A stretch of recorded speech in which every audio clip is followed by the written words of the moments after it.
वाहिगुरु जी की फतेह। सतगुरु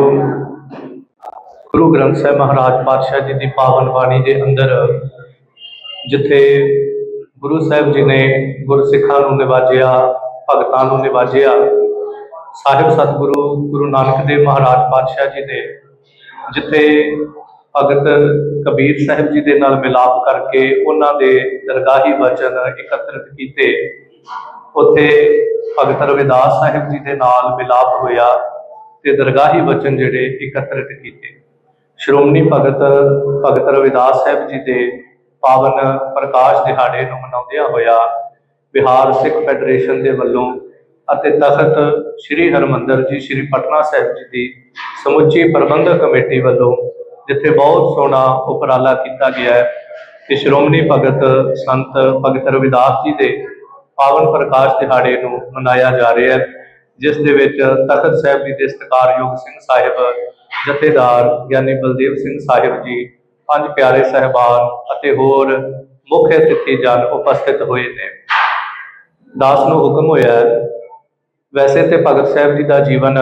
बहुत लंबेरा है, पर जे असीं उन्हां दे जीवन विचों कुछ पंछी झात मारनी होवे तां धन गुरु ग्रंथ साहिब महाराज जी के 16 रागां दे विच 40 शब्द भगत रविदास जी के दर्ज हैं। जे उन्होंने जन्म नूं वेखिया जाए तो बहुत ज़्यादा विद्वानों का इस तारीख नूं लैकर के कुछ मतभेद है, पर फिर भी 1476 ईस्वी जिहड़ी है वो सारे विद्वान मानते हैं जदों बनारस की उस पावन धरती से भगत साहिब जी ने अवतार धारण किया है। एक गल नूं असीं इंज समझ सकते हैं कि जिवें अज दे समाज दे विच असीं वेखीए तो शायद साडे सामने इस तरह दी परिस्थितियां ना होण जिहड़ियां उस वेले सन। मैं इस चीज़ नूं इस नज़रिए दे नाल कई बार देखदा कि भगत जी के समय ते दो तरह के हालातां दे नाल उन्हां नूं जूझना पिया, एक शास्त्र ते एक शस्त्र, क्योंकि दो गल्लां सन। उस वेले जिहड़ा राज सी वो मुसलमानां दे हत्थ विच सी, तां ज़ाहिर जी गल है कि उस वेले जो अत्याचार उस वक्त जो शासन काल चल रहा था, जो उस वक्त राज्य चल रहा था वो मुसलमानों के हाथ में था। तो ये आप समझ सकते हैं कि एक तरफ तो उस लोगों का राज्य है जो इस धार्मिक लाइन से बिल्कुल अलग है, और दूसरी तरफ शास्त्र को धारण करने वाले हिंदू समाज के लोग थे जो बिल्कुल इतने कट्टर हो चुके थे कि जो ये कह सकते हैं कि शूद्र जिसको सिख धर्म नहीं मानता पर मनुस्मृति के अनुसार देखें या अन्य धर्म के अनुसार देखें तो शूद्र जो नीच जाति के लोग थे उनकी जो हालात ऐसी कर दी गई थी कि अगर मैं आपको एक दो उदाहरण दूं तो आप हैरान रह जाएंगे कि अगर किसी शूद्र ने किसी रास्ते में चलना हो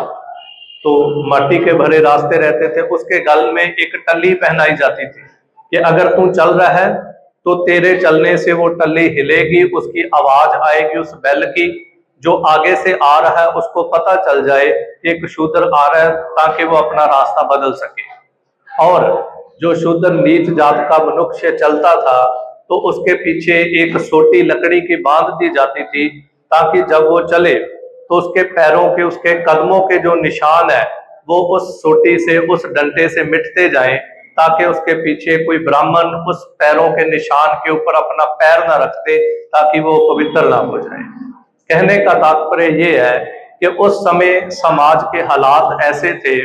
कि भगत रविदास जी को शास्त्र की मार भी सहन करनी पड़ रही है क्योंकि हुकूमत मुसलमानों की है, और शस्त्र की मार भी धारण करनी पड़ रही है क्योंकि उस वक्त प्रकांड ब्राह्मण शूद्र जाति को बहुत नीच मानते थे। यहाँ तक मैं पढ़ चुका हूँ, अगर आप देखें तो अगर एक ब्राह्मण किसी पेड़ के ऊपर खड़ा होकर के चढ़ के कोई फल ग्रहण कर रहा है तो उसके नीचे से कोई नीच जाति का मनुष्य निकल जाए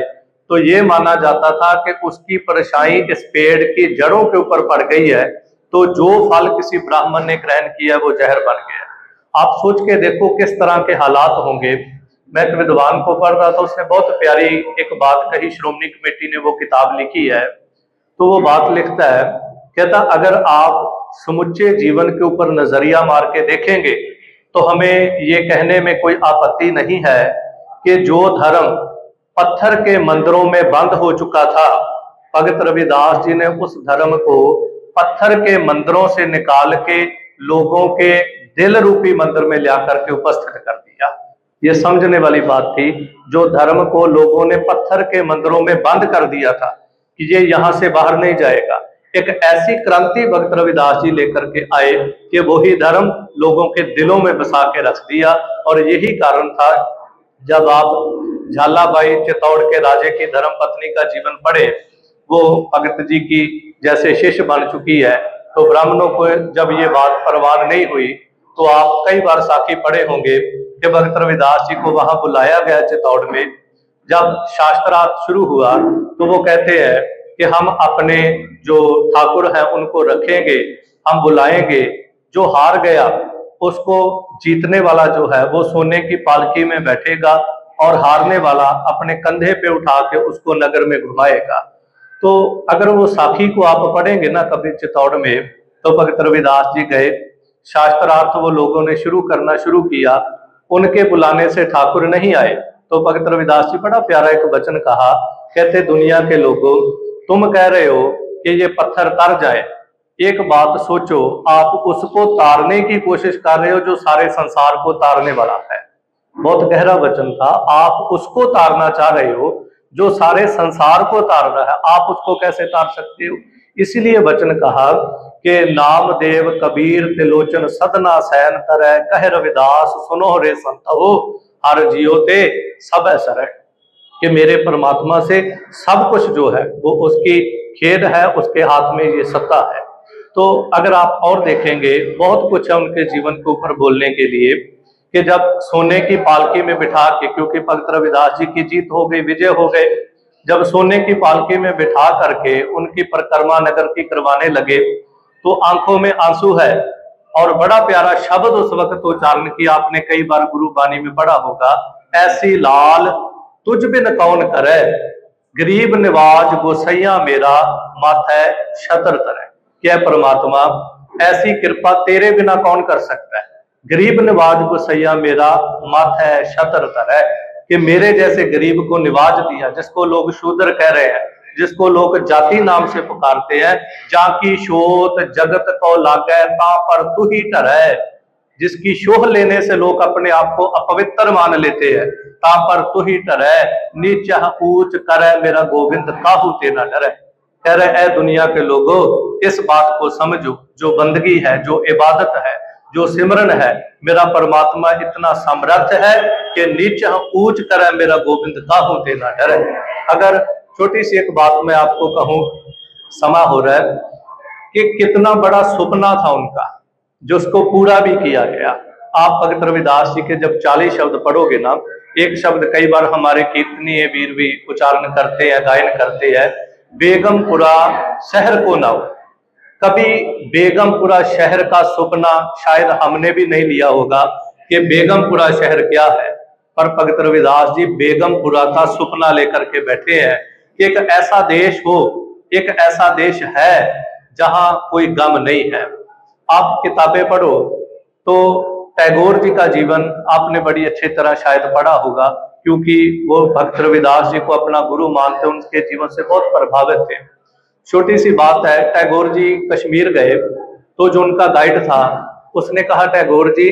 ये जो कश्मीर है, इस कश्मीर के प्रथाए जहांगीर ने कहा ये स्वर्ग है, ये स्वर्ग है, ये स्वर्ग है, ये धरती की जन्नत है, ये धरती का स्वर्ग है। तो टैगोर जी ने कोई जवाब नहीं दिया। वो जो गाइड था हैरान हुआ, कहता इतनी बड़ी बात मैंने आपको बताई और आपने कोई एक्सप्रेशन नहीं दिया, आगे से कोई जवाब नहीं दिया। कहते कोई बात नहीं। थोड़ा आगे गए, एक गरीब बोझा ढो रहा था, लकड़ी लेके जा रहा था। टैगोर जी ने सवाल किया, कहते तू कह रहा है ये स्वर्ग है, तो इस स्वर्ग में एक गरीब आदमी के ऊपर इतना अत्याचार, इतना बुरा हाल उसका, देखो कितना बोझा ढो रहा है, क्या उसका हाल है, ये कैसा स्वर्ग है? समय के बाद वो हरिमंदिर साहब आए, कीर्तन हो रहा है, तो गाइड कह रहा है कि उठिए चलिए, तो टैगोर जी बैठे रहे। काफी लंबा समय बैठने के बाद जब उठे तो गाइड को कहते तू कह रहा था कि जहांगीर ने कश्मीर को कहा ये स्वर्ग है, ये स्वर्ग है, ये स्वर्ग है, नहीं ये देख यहाँ किसी के ऊपर जुल्म नहीं, ये स्वर्ग है, ये स्वर्ग है, ये स्वर्ग है। तो उनकी एक बात मेरे को बहुत अच्छी लगती, टैगोर जी का जीवन पढ़ के देखो। उन्होंने कई बार आपने किसी स्पीच में सुनी हो, वो कहते हैं कि दुनिया के लोगों, अगर इस संसार में एक धर्म होगा कोई, आज तो बहुत से धर्म है, अगर एक धर्म होगा कोई तो वो सिख धर्म होगा। और दूसरी बात, अगर समुच्चे संसार का कोई एक गीत होगा, कोई एक धार्मिक गीत होगा, कोई एक धार्मिक शब्द होगा, तो वो पता क्या होगा, गगन में थाल रव चंद दीपक बने तारका मंडल जनक पुटी। और तीसरी बात जो मैं आपको कोट करूं, वो कहते हैं अगर जितने भी देश हैं संसार के, अगर सभी देशों का कोई एक देश होगा तो उसका नाम पता क्या होगा, जो भगत रविदास जी कह रहे बेगमपुरा शहर को आओ। ये टैगोर जी के बोल थे। तो भगत रविदास जी ने ऐसा एक सपना लिया था। तो मैं आपसे यही कहूं कि देखो उनकी वाणी को बहुत बार जैसे कहते हैं, ऐसी लाल कुछ बिन कौन करे, जब वचन पढ़ते जो तुम गिरवर तो हम मोरा, जो तुम चांद तो हम भय है चकोरा। कि कभी परमात्मा को चांद कहा, अपने आप को चकोर कहा, कभी उसको गिरवर पहाड़ कहा, अपने आप को मोर कहा। कभी ऐसे भी वचन, साची प्रीत हम तुम स्यों जोड़ी, तुम स्यों जोर अवर संग तोरी। के साची प्रीत तेरे साथ जोड़ ली है, अब तेरे साथ जुड़ गई है तो अवर संग तोरी। तो हमारे जीवन में भी ये सब होना चाहिए, क्योंकि अगर उनका ये भी वचन कभी पढ़ के देखो ना, जब वो एक वैराग की बात करते हैं कि जल की पीत पवन का थंबा रक्त बूंद का गारा, हाड मास नाड़ी को पिंजर पंखी बसे बेचारा प्राणी क्या मेरा क्या तेरा, जैसे तरवर पंख बसेरा। इस पंक्ति के कभी अर्थ पढ़ो तो भक्त जी बहुत प्यार से समझाते कि एक वृक्ष के ऊपर चाहे रात को 500 पंछी बैठ जाए, वो कभी झगड़ा नहीं करते कि इस टानी पे मैं बैठा हूं तू क्यों बैठा है, इस वृक्ष के ऊपर मैं बैठा हूं तू क्यों बैठा हुआ, नहीं, वो एक साथ 400-500 पंछी बैठ जाएंगे। पर कहते हैं प्राणी तेरे झगड़े जब देखते हैं एक जगह दूसरा बैठा है तो मैं क्यों बैठूंगा। कहते नहीं, जैसे तरवर पंख बसेरा, जैसे पंछी रात को बैठते हैं एक साथ मिलते रहते हैं और सुबह हुए उठ जाते हैं, इसी तरह संसार को समझ। साध संगत मिल रही है माधो जैसे मधुमक्खीरा। कैसी कैसी प्यारी उदाहरण है कि मधुमक्खी के छत्ते को आप देखो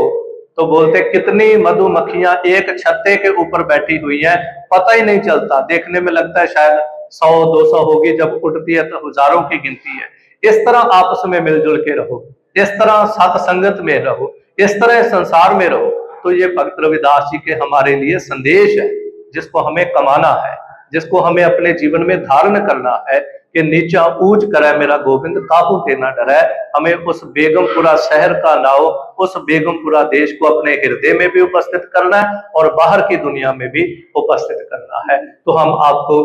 बधाई देते हैं जो बिहार सिख फेडरेशन की तरफ से ये बहुत अच्छा उपराला किया गया है कि भक्त रविदास जी का जो पावन प्रकाश पर्व है बहुत श्रद्धा प्रेम भाव से मनाया जा रहा है, जिसमें सिंह साहिबान जी और तथा समुची मैनेजमेंट कमेटी के प्रबंधक साहबान और सारा ही स्टाफ उपस्थित हुआ है। तो सभी को बहुत बहुत बधाई हो। यह मैं अपने शब्दों को विराम दूं। भूल चूक की क्षमा। वाहिगुरु जी का खालसा,